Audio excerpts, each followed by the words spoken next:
evening, I'm Erin Burnett. Out front tonight, the breaking news. The mother of all bombs, the U.S. military dropping an enormous bomb on ISIS forces in Afghanistan. It is the largest, most powerful bomb used by the United States in combat since the nuclear bombs dropped on Hiroshima and Nagasaki in World War II. Just think about that for a second. It's an unprecedented show of force, and the president is very proud of it. Here he is this afternoon in the White House. We are so proud of our military, and it was another successful event. Did you authorize it, sir? Everybody knows exactly what happened. And what I do is I authorize my military. We have the greatest military in the world, and they've done a job as usual. So we have given them total authorization. Now, that answer is actually raising a lot of questions tonight because he didn't answer the question about exactly who authorized this massive attack. When push came to shove, a senior administration official declined to tell CNN whether the president himself ordered the strike or approved it himself. The bomb used today is the biggest non-nuclear bomb in the American military arsenal. It weighs about 22,000 pounds, and it is so massive that it has to be dropped off in the back of a cargo plane. It is then guided to a target by GPS. It can be dropped from about 3 miles in the air. As you can see, when the explosion happens, it looks much like a nuclear explosion. Today's strike apparently targeted as part of the president's campaign promise, which was to bomb the hell out of ISIS. The exact target was Nangarhar province in western Afghanistan, which is near the Pakistani border, an area the military sees as the center of ISIS activity in Afghanistan. Barbara Storr broke this story. She's out front tonight at the Pentagon. And Barbara, what new details are you learning at this hour? Well, what we are learning, Erin, is that this strike had been planned by the military over the last couple of weeks as they saw ISIS move into this area in eastern Afghanistan, quite close to the Pakistan border. They began to plan the strike to go after this ISIS tunnel and cave complex. They decided to use this weapon because they felt it was the right weapon for the target. It has a punch that allows it to destroy targets over a widespread area, and that's what they were dealing with here. They also felt it was such a remote area that they would not run the risk of civilian casualties. That said, U.S. aircraft will be doing that post-bomb damage assessment. They will be flying overhead looking to see how much damage was caused and whether it really met the expectations, and to make sure that there were no civilian casualties.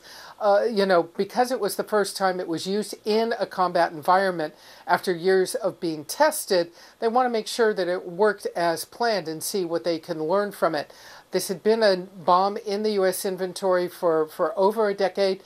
They had never used it before because of so many concerns in places like Iraq about civilian casualties in populated areas. So this was a place they thought was remote enough, and they wanted to use it, and it very much addressed one of President Trump's stated priorities, and that is to go after ISIS. Erin? All right, Barbara, thank you very much. And as Barbara points out, it's the first time it's been used. George W. Bush didn't use it. Barack Obama didn't use it. Both of them could have. They did not. How exactly does it work? Tom Foreman is out front with that. The enormously powerful Massive Ordnance Air Blast Bomb, or MOAB, went off more than an hour after sunset in eastern Afghanistan, in the Nangarhar province, an ISIS stronghold where a U.S. Special Forces soldier was killed less than a week ago. That was the target for the big bomb, which was being used in combat for the first time, an ISIS camp in a remote area not far from the border with Pakistan. We targeted a system of tunnels and caves that ISIS fighters used to move around freely, making it easier for them to target U.S. military advisors and Afghan forces in the area. The region is home to the Khorasan branch of ISIS known as ISIS-K, built in part by recruiting fighters from the Taliban, which also remains a dangerous force. The purpose of the MOAB? Take out the enemy in one swoop, collapse tunnels, and hit the terrorist even if they are hiding in caves.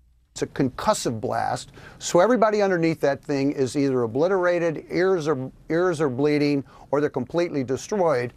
So how did it work? If I actually had a MOAB bomb here right now, it would be about this size, some 30 feet long, about 22,000 pounds. This is dropped out of the back of a C-130 transport plane, pulled out by a parachute, and then released to free fall to the ground, being guided by GPS on the way down toward its target. Then, a short distance before it hits the Earth, that's when about 9 tons of explosives go off in this thing. What are the immediate effects? First of all, shrapnel. The shrapnel from this is driven with such force it can penetrate reinforced concrete, it can dig deep into the ground. Second, the blast wave. This would scour and scorch the Earth for thousands of feet in all directions as it shot out, and then as it is sucked back into the vacuum, it does it again, obliterating almost everything. And lastly, many military leaders talk about the shock and awe of this whole thing. For anybody who's not close enough to be hurt by it, if they witness it, a tremendous effect on how they see the battlefield and the capabilities of the U.S. So now one of the big missions for U.S. troops there is to get in to where this bomb was dropped to see if it lived up to expectations. Aaron? All right, thank you very much, Tom. And of course, exactly who was killed? Were there civilian casualties? Out front now, Lieutenant General Mark Hertling, the former commanding general for Europe in the 7th Army. He served in Iraq and Afghanistan. Lieutenant Colonel Rick Francona, who served in Iraq as well. Kimberly Dozier, our global affairs analyst. She's made several trips to Afghanistan. And Dan Rather, host of AXS TV's The Big Interview. He has been to Afghanistan 16 times. All of you know so much about this, the context we all so much need tonight. General Hertling, it is a massive bomb. We just heard a little bit about it, 22,000 pounds. Can you give us a sense of what this means? We know this was targeted at a remote area. That was the point. But if it were dropped on a city, to give us a sense of how big this is, what would it do? Well, to a city, Aaron, and that's why it hasn't been used over the last few years in the wars in Iraq and Afghanistan, is because a lot of the combat has been in the cities.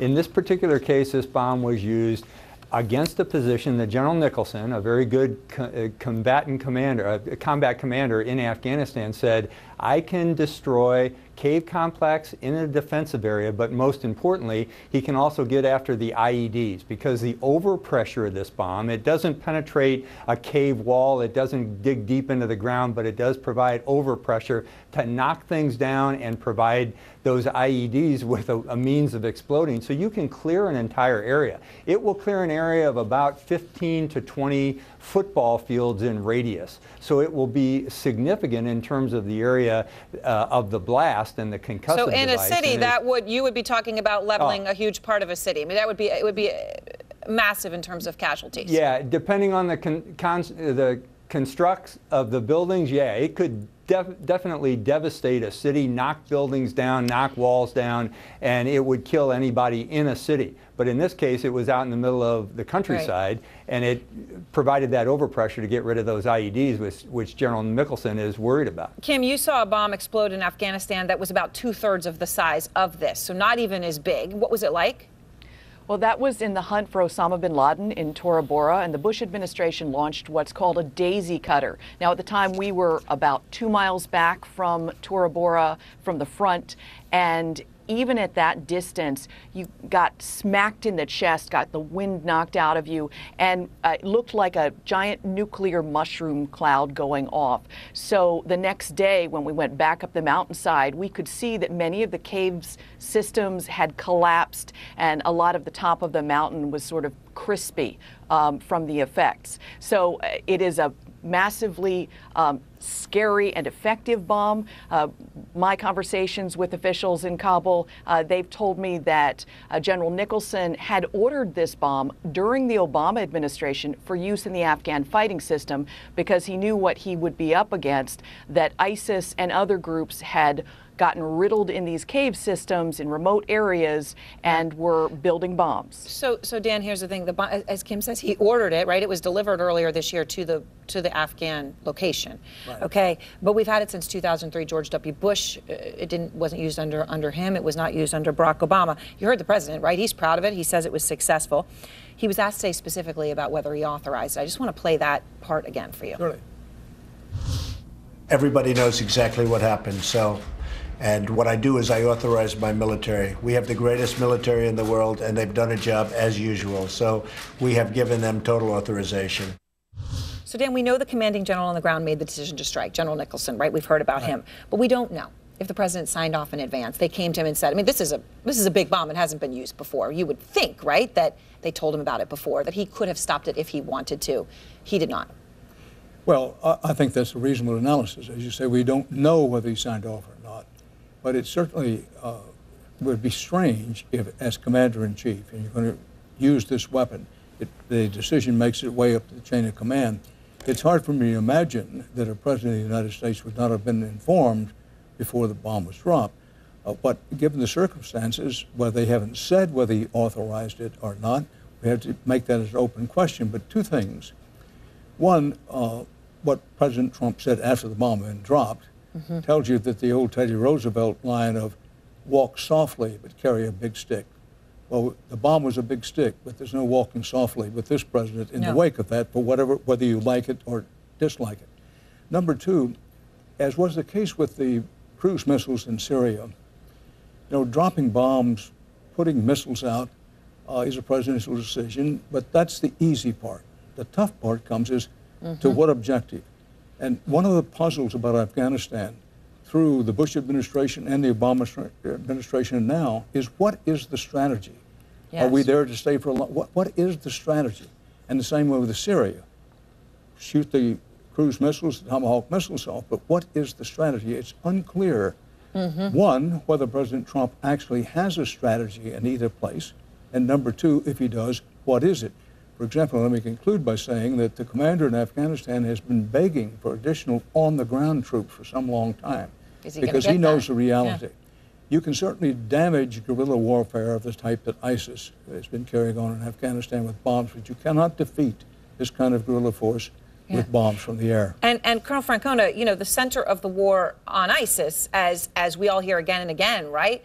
Iraq, Syria, Raqqa, Mosul, right? Yet tonight, the biggest bomb used in combat is dropped on Afghanistan to fight ISIS. What does that tell you? Well, it tells me that that was the right target for the right weapon for that target. If you look at Raqqa and Mosul, there is no way, as General Hertling said, you would drop this in a city, because the civilian casualty toll would be just enormous. This weapon was designed for a specific purpose. It's an overpressure weapon. It sets off IEDs. It collapses tunnels, and it penetrates. The blast wave penetrates into caves through the cave system. It's meant for that purpose. You would never use this against either a hardened target or anywhere you would have a civilian population, or anywhere you'd have a lot of buildings. That's not what it's for. And the use of this weapon doesn't represent any change in strategy. This was just a tactical decision made by the commander on the ground for that purpose. Although, Kim, I mean, I have to ask, once you do something, just psychologically, it often becomes easier to do it again, right? This has been around, as you've pointed out, since 2003. It was not used before. I'm sure there's a lot of reasons for that, but now that has changed, right? The seal has been broken. Isn't that a change? Well, it hasn't been used before, and multiple officials today, from Tampa to the Pentagon to Kabul, have all said that General Nicholson had the authority to use this before. He could have used it last year. But General Nicholson isn't just a good tactician and strategist. He's also, like any four-star general, a good politician. And I think he calculated that with this administration, should there be any blowback, that they would be much less likely to be upset about the use of this bomb, and that they'd be more likely to embrace it. All right, General Colonel Kim Dan, thank you. Coming back with us in just a moment. The mother of all bombs today, 60 cruise missiles launched on Syria days ago. An armada, as the president calls it, coming to North Korea. Is this America first? Plus, breaking news, President Trump touting the success of today's unprecedented bomb. The mother of all bombs is the biggest conventional bomb in America's arsenal. It comes as the administration takes aggressive military action across the world, striking Syria, deploying an armada to North Korea. Just look at this globe for a second. This is unprecedented when you see what is happening in all of these places at the same time. Athena Jones is out front. She's at the White House tonight. And Athena, one of the things that is most stunning about what we are seeing is that this is something President Trump is clearly behind. He is proud of. And it is a complete about-face from the man who ran for president. Hi, Aaron. It absolutely is. Trump ran on an America First platform, this idea that America would no longer be the policeman of the world. It was a sentiment that attracted many of his supporters who were tired of years of wars from Afghanistan to Iraq. Even before running for president, Trump was against further action in Afghanistan. You look back to a tweet in 2012, he said, "It is time to get out of Afghanistan. We are building roads and schools for people that hate us. It is not in our national interest." And in 2013, he tweeted, "We have wasted an enormous amount of blood and treasure in Afghanistan. Their government has zero appreciation. Let's get out." With this latest action in Afghanistan targeting ISIS, he's singing a different tune. And of course, we heard this just last week. It was a week ago today that he ordered the launch of strikes against that airbase in Syria. So it's very clear that in reality, the reality of Trump as president is shaping up to be very, very different from the campaign rhetoric we heard for a year and a half on the campaign trail, Aaron. All right, Athena, thank you very much. And now the former Democratic Congressman Steve Israel of New York joins us, along with former Republican Senator Rick Santorum. Dan Rather is back with me. Senator Santorum, you just heard Athena with a couple of the president's tweets. And by the way, I can give you a whole lot more of that, where that came from, as you're well aware, right? I was very selective. This is a complete and utter change. This is a guy who just struck Syria, dropped the mother of all bombs in Afghanistan. What do you make of this complete 180? Well, see, I don't see either of those as a 180, and let me explain why. Number one, Donald Trump has been very, very clear that he wants to defeat ISIS. I mean, if there's anything he was clear about that he will be aggressive is in taking on ISIS and defeating ISIS, and he's deferred to his military commanders who said this is the weapon of choice to actually degrade ISIS and their capabilities, and he gave them the go-ahead. I think that's completely consistent. On the other hand, Syria. That's a little. I think it's a little harder to make the case that's consistent. Let me just give it a try. I think there was a little bit of a change in Donald Trump when he came into the presidency, and he saw that the United States, as he had talked about, was no longer the leader on the world stage. We were leading from behind, and he sort of was okay with that, but he wants America to be strong. He wants America to be a leader. In this case, I think his advisors came to him and said, look, Mr. President, this isn't about Syria. This is about the United States standing up for the world community where no one else will and saying we are not going to allow the use of these types of unconventional weapons, gas on civilian populations. And that's why you're doing this, not because of Syria, not because of Assad per se or trying to change the regime, but simply to stand by this red line that must be redrawn since Barack Obama blurred it. Dan, as Senator is speaking, you're sort of chuckling. Well, I didn't mean to chuckle a lot. I mean, not at him, but first of all, I have great respect for the senator and the position he holds. But he himself acknowledged it's very hard to make the case he's trying to make about Syria. But viewed from 30,000 feet, Donald Trump has reversed himself on a long line of things. First, during the campaign, he said the U.S. military was a disaster. Now he says he's praising it. He said during the campaign that the Chinese were tremendous manipulators of currency. Now he says, well, not so much. He lambasted the head of the Federal Reserve. Now he says he'll entertain keeping the head of the... He's changed direction so many times. Now, unpredictability is something good for leadership, but to appear to be dysfunctional in terms of policies is not. Now, what this raises is that people overseas are going to begin to think, wrongly, mind you, some of them begin to think, this guy is flaky as well-baked pie crust, that he just reverses himself every other day. This is not the tone, much less the substance, of a consistent, steady leadership. Now, as President Trump goes along, it may get better. But I'll say again that in Syria, by the way, that's another place where he's reversed himself, as the senator pretty much acknowledged. Are we for Assad, against Assad? And by the way, Syria is very complicated. You say, well, defeat ISIS in Syria. ISIS is opposed to Assad. This is a very complicated situation. So, Congressman, the president said today that he has had to act because the world dramatically changed in the past 8 weeks. Okay, here's what he said. If you look at what's happened over the last 8 weeks and compare that's really to what's happened over the last 8 years, you'll see there's a tremendous difference, So We have incredible leaders in the military, and we have incredible military, and we are very proud of them. And this was another very, very successful mission.